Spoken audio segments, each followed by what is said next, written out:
This is doctor Farha और अपने सबसे पहले वीडियो में मैं इमोशनल इंटेलिजेंस, इसके कॉन्सेप्ट और इसकी यूटिलिटीज़ के बारे में बात करना चाहूँगी।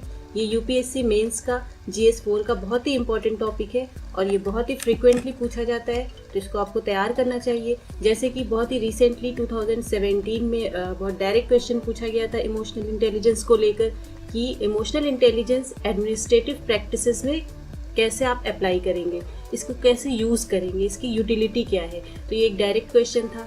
एंगर एक इमोशन होता है, एक इमोशन को लेकर भी क्वेश्चन पूछा जा चुका है 2016 में कि ये एक नेगेटिव इमोशन है और ये पर्सनल और प्रोफेशनल लाइफ दोनों के लिए हार्मफुल है।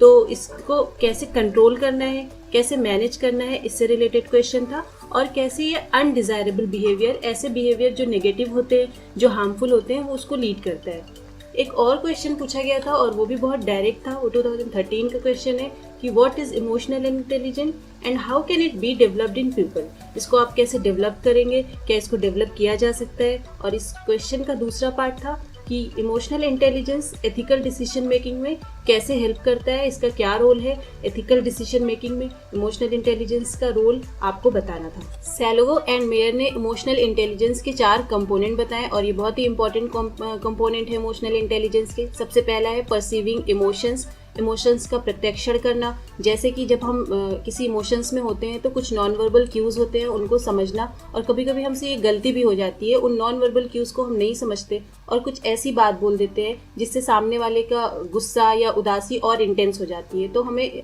इमोशंस को बहुत ही एक्यूरेटली परसीव करना आना चाहिए। फिर दूसरा है यूजिंग इमोशंस। हमारी जो कॉग्निटिव प्रोसेसेस हैं उनको फैसिलिटेट करने के लिए हम अपने इमोशंस को यूज़ कर सकते हैं। हमारे इमोशंस हमारे बिहेवियर को हिंडर ना करें, उनको फैसिलिटेट करें, उनको प्रमोट करें, जिससे हम एक पॉजिटिव बिहेवियर दें। जैसे कि कोई सामने वाला किसी बिहेवियर में गुस्सा है या फ्रस्ट्रेट है या हमारी अपनी फीलिंग्स है, हम किसी वजह से गुस्सा है, तो हमें ये एनालाइज करना चाहिए कि क्या ये सही टाइम है इस इमोशंस के बिहेवियरली एक्सप्रेस करने के लिए, या अभी नहीं, इसको प्रोसेस कर सकते हैं, होल्ड कर सकते हैं, कैसे कंट्रोल कर सकते हैं, इस पे सोचा जा सकता है। फिर नेक्स्ट आता है अंडरस्टैंडिंग इमोशंस को परसीव करने के बाद और उसको समझने के बाद ये बहुत ज़रूरी होता है कि हम उस इमोशंस की जाने कि ये ऐसा इमोशंस क्यों है, हमारे साथ ऐसा क्यों हो रहा है, क्यों हम बहुत ज़्यादा गुस्से में आ रहे हैं या बहुत फ्रस्ट्रेट हो रहे हैं। तो उस इमोशंस को अगर हम समझ जाते हैं या दूसरे के इमोशंस को समझ जाते हैं तो ये इमोशनल इंटेलिजेंस की एक प्रतीक है। इसको हम कह सकते हैं कि yes, this person is emotionally intelligent. फिर अगर हमें ये 3 चीज़ समझ में आ जाती है, हम अपने इमोशंस को, नॉन वर्बल क्यूज़ को समझ जाते हैं, उसको यूज़ कर लेते हैं एज अ फैसिलिटेटर, और उसके बाद उसको समझ लेते हैं कि इसकी वजह क्या है, कैसे हम इसको बहुत अच्छे पॉजिटिव वे में एक्सप्रेस कर सकते हैं, तो उसको हम मैनेज भी कर सकते हैं, कंट्रोल कर सकते हैं उसको, और उसको बहुत ही ज़्यादा क्रिएटिवली एक्सप्रेस कर सकते हैं। तो जो लास्ट कंपोनेंट है 4, वो है managing emotion. Salvo and mayor ने इमोशनल इंटेलिजेंस टर्म को इंट्रोड्यूस किया, लेकिन ये टर्म पॉपुलर कब हुआ, जब डेनियल गोलमैन की एक बुक है emotional intelligence, why it can matter more than IQ। ये बुक जब पब्लिश हुई उसके बाद ये टर्म बहुत ज़्यादा पॉपुलर हो गया, बहुत ज़्यादा लाइमलाइट में आ गया। और इन्होंने, गोलमैन ने बहुत ही अच्छी बुक दी है इमोशनल इंटेलिजेंस पे, और आई थिंक वो सबको पढ़नी चाहिए। और गोलमैन के अकॉर्डिंग इमोशनल इंटेलिजेंस के 5 पिलर्स होते हैं। जैसे कि पहला है सेल्फ अवेयरनेस, दूसरा है सेल्फ रेगुलेशन, फिर आता है मोटिवेशन, फिर एम्पैथी, और फिर पीपल्स स्किल्स। ये 5 पिलर्स हैं जो इमोशनल इंटेलिजेंस के लिए बहुत इंपॉर्टेंट है। वो एक सबके अंदर ये चीज़ होनी चाहिए इमोशनली इंटेलिजेंट होने के लिए। पहला है सेल्फ अवेयरनेस। इसका मतलब आप अपनी स्ट्रेंथ से अपनी वीकनेस को समझते हैं, उनको यूज़ करते हैं अपने बिहेवियर को बहुत अच्छा बनाने के लिए, इम्प्रूव करने के लिए। और ये आपकी जो स्ट्रेंथ्स एंड वीकनेस है या आपका जो बिहेवियर है वो दूसरों को कैसे अफेक्ट करता है, आप इससे भी अवेयर है। फिर आपको जो क्रिटिसिज्म मिलता है उसको आप कितना कंस्ट्रक्टिव होकर कितने अच्छे से उसको सीख सकते हैं, ये भी इंपॉर्टेंट है। मीन्स आप सेल्फ अवेयर हैं, आप बहुत ज़्यादा अवेयर हैं अपने इमोशंस के बारे में, अपने बिहेवियर के बारे में। फिर नेक्स्ट आता है आप कितना एक्सप्रेस कर सकते हैं अपने बिहेवियर को बहुत ही कंट्रोल्ड वे में, अपने इमोशंस में बह नहीं जाते हैं, उसको बहुत अच्छे से एक्सप्रेस करते हैं बहुत कंट्रोल्ड वे में। ये नहीं कि बहुत गुस्सा है तो बहुत एग्रेसिव हो रहे हैं, बहुत डिस्ट्रक्टिव हो रहे हैं, नहीं, अपने गुस्से को बहुत कंट्रोल करना है और बहुत क्रिएटिव होना है। फिर आता है मोटिवेशन। मोटिवेशन, अगर आप किसी बिहेवियर को करने के लिए मोटिवेटेड नहीं होंगे तो आप वो बिहेवियर नहीं कर पाएंगे। तो सबसे पहली चीज़ तो है कि आपका सेल्फ मोटिवेशन हाई होना चाहिए और आप बहुत ऑप्टिमिस्टिक होने चाहिए अपनी चीज़ों के लिए, दूसरों की चीज़ों के लिए, अपने एनवायरनमेंट के लिए। और आपकी एक अपनी इनर एम्बिशन होना चाहिए किसी भी चीज़ के लिए, ज़रूरी नहीं इमोशनल इंटेलिजेंस, किसी भी चीज़ को लर्न करने के लिए, किसी भी चीज़ को सक्सेसफुली उसको अडेप्ट करने के लिए। ये मोटिवेशन तो हर बिहेवियर के लिए इम्पॉर्टेंट है। आप अगर मोटिवेटेड नहीं होंगे तो उसको नहीं कर पाएंगे। फिर नेक्स्ट है एम्पैथी। एम्पैथी का मतलब होता है समान अनुभूति। समान अनुभूति का मतलब आप सामने वाले के इमोशंस को, उसकी फीलिंग्स को एज इट इज समझ रहे हैं, अपने आप को उसकी जगह पर रहकर समझ रहे हैं। तो जो इमोशनली इंटेलिजेंट होते हैं उनके अंदर एम्पैथी बहुत होती है। वो दूसरों के इमोशंस से खुद को कनेक्ट कर सकते हैं और ह्यूमन नेचर को समझ सकते हैं कि नहीं ये चीज़ें हैं तो इसकी ये वजह है। फिर उसके बाद आता है पीपल स्किल। आप दूसरों के साथ रैपो स्टैब्लिश कर सकते हैं, ट्रस्ट स्टैब्लिश कर सकते हैं और खुद भी बहुत ट्रस्टवर्दी, बहुत ही रिलायबल पर्सन की तरह दूसरों के सामने प्रेजेंट होते हैं। और आप बहुत ही नेगेटिव चीज़ों से दूर रहते हैं और दूसरों की कंपनी को आप बहुत एंजॉय करते हैं। तो ये 5 पिलर्स हैं जो इमोशनली इंटेलिजेंट पीपल के अंदर पाए जाते हैं। Now the question is why is it important in civil services. ऐसा बहुत सारी रिसर्च में पाया गया है कि जो इमोशनली इंटेलिजेंट होते हैं वो एक सक्सेसफुल लीडर होते हैं। और सक्सेसफुल लीडर होने के क्या फ़ायदे हैं ये हम सबको पता है कि अगर एक लीडर बहुत ही स्ट्रांग है, बहुत ही सक्सेसफुल है, बहुत ही इमोशनली इंटेलिजेंट है तो वो अपनी सबऑर्डिनेट के साथ, अपने ग्रुप के साथ, अपनी टीम के साथ बहुत ही अच्छा सामंजस्य स्थापित कर पाएगा। और एक वो अच्छी टीम जब काम करती है तो हमें आउटकम पॉजिटिव ही मिलता है। फिर आता है ऑप्टिमिज्म। इमोशनल इंटेलिजेंस और ऑप्टिमिज्म की बहुत सारी रिसर्च है जो इनमें पॉजिटिव कोरिलेशन दिखाती है कि those who are high on emotional intelligence are very optimist. So अगर आप ऑप्टिमिस्टिक हैं और बहुत ही पॉजिटिवली किसी चीज़ को लेते हैं तो आप एक गुड परफॉर्मर के रूप में सामने आएंगे, तो आपका रिजल्ट अच्छा होगा, आपका आउटकम ज़्यादा अच्छा आएगा। नेक्स्ट आता है emotional intelligence helps in stress management. ये बहुत ही इंपॉर्टेंट है। हम लोग अपनी डे टू डे लाइफ में, अपनी वर्क लाइफ में बहुत स्ट्रेस्ड फील करते हैं, तो उसको हम कैसे मैनेज करते हैं, ये हमें कहाँ से हेल्पफुल होता है, कहाँ से हेल्प मिलती है इसकी, ये हमें इमोशनल इंटेलिजेंस से मिलती है हेल्प। फिर नेक्स्ट आता है पर्सनल एंड प्रोफेशनल लाइफ में बैलेंस होना।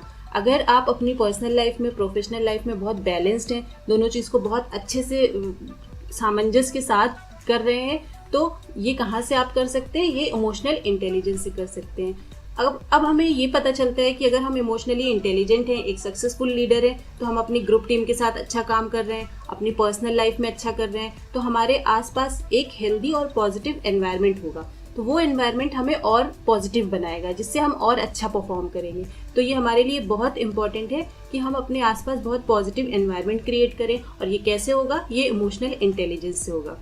इमोशनल इंटेलिजेंस डिसीजन मेकिंग में भी हेल्प करता है। ये हमारी इस एबिलिटी को, डिसीजन मेकिंग एबिलिटी को, एथिकल डिसीजन मेकिंग का क्वेश्चन भी पूछा गया है 2013 में, जैसा कि आपने देखा था पिछले स्लाइड्स में। तो ये इस एबिलिटी को भी इम्प्रूव करता है। तो ये एक सिविल सर्वेंट के लिए बहुत ज़रूरी है कि वो इमोशनली इंटेलिजेंट हो। अगर वो थोड़ा लेस इंटेलिजेंट है तो वो चल जाए, लेकिन उसको इमोशनली इंटेलिजेंट होना बहुत ज़रूरी है। Now I would like to give you 2 real life example जो आपको इमोशनल इंटेलिजेंस का और पॉजिटिव बिहेवियर से या नेगेटिव बिहेवियर से कैसे रिलेट होता है वो आपको समझने में आसान करेगा वो एग्जाम्पल।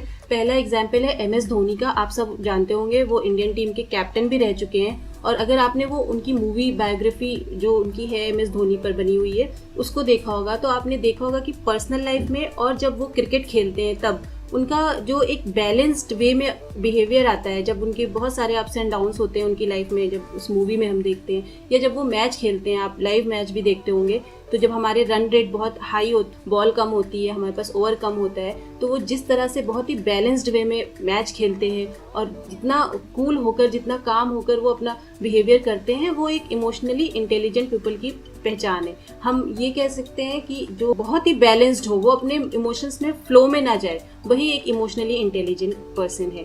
दूसरा एग्जाम्पल थोड़ा नेगेटिव है। आप जानते होंगे कि बिहार के एक IAS ऑफिसर थे जिन्होंने अपनी पर्सनल लाइफ की वजह से स्ट्रेस्ड होकर उन्होंने सुसाइड कर लिया। वो बहुत ही दुखद था और ऐसा एक्सट्रीम कदम आई थिंक किसी को भी नहीं उठाना चाहिए। तो ये इमोशनल इंटेलिजेंस, इमोशनली वो बहुत ज़्यादा तालमेल नहीं बिठा पाए होंगे अपनी पर्सनल लाइफ में, प्रोफेशनल लाइफ में, तो उन्होंने ऐसा कदम उठाया। तो इमोशनल इंटेलिजेंट होना बहुत ज़रूरी है एक सक्सेसफुल लाइफ स्पेंड करने के लिए। अब आपके लिए 2 इमोशनल इंटेलिजेंस के क्वेश्चंस हैं जिनको आप प्रैक्टिस सेशन की तरह लीजिए और इन पर आंसर राइटिंग करिए। तो पहला क्वेश्चन है, emotional intelligence is not an opposite of the intelligence but a unique intersection of head and heart. भावनात्मक बुद्धिमत्ता बुद्धिमत्ता के विपरीत नहीं है बल्कि मस्तिष्क और हृदय का एक अनूठा प्रतिच्छेदन है। इनको इलैबोरेट करिए, इनको समझिए। जैसे कि मैंने पहले वीडियो में बताया था कि इंटेलिजेंट होना इतना इम्पोर्टेंट नहीं है जितना इमोशनली इंटेलिजेंट होना, लेकिन इसका ये बिल्कुल भी मतलब नहीं है कि ये दोनों कॉन्सेप्ट, ये दोनों टर्म्स अपोजिट हैं एक दूसरे के। तो ये दोनों टर्म अपोजिट नहीं है, कहीं ना कहीं एक दूसरे से तालमेल, तो इसको आपको इलैबोरेट करना है। दूसरा क्वेश्चन है, all learning has an emotional base. ये प्लेटो का एक कोट है। इसका मतलब है जितना भी हमारा लर्न्ड बिहेवियर है, जो भी हम सीखते हैं, उसका कहीं ना कहीं इमोशनल बेस है, वो कहीं ना कहीं इमोशंस से कनेक्टेड है। तो आपको इसको इलैबोरेट करना है। तो इन 2 क्वेश्चंस को आपको लिखना है और नीचे दी गई मेल आईडी पर नंबर पर सेंड करना है। मैं इनको पर्सनली असेस करूंगी और आपको फीडबैक दूंगी। होप कि इमोशनल इंटेलिजेंस का ये वीडियो आपको पसंद आया होगा। इससे रिलेटेड कोई भी फीडबैक हो, कोई भी सजेशन हो या कोई भी क्वेरी हो तो आप कमेंट बॉक्स में उसको लिख सकते हैं, मुझे बता सकते हैं। और अगर आपको फ्यूचर में लगता है कि एथिक्स के बहुत ही इंपॉर्टेंट टॉपिक हैं जो कवर होने चाहिए तो आप उसे भी बताइए। I will try to cover all those topic. तब तक आप कूल रहिए, इमोशनली बैलेंस्ड रहिए और अच्छे से पढ़ाई करिए। Thank you, all the best.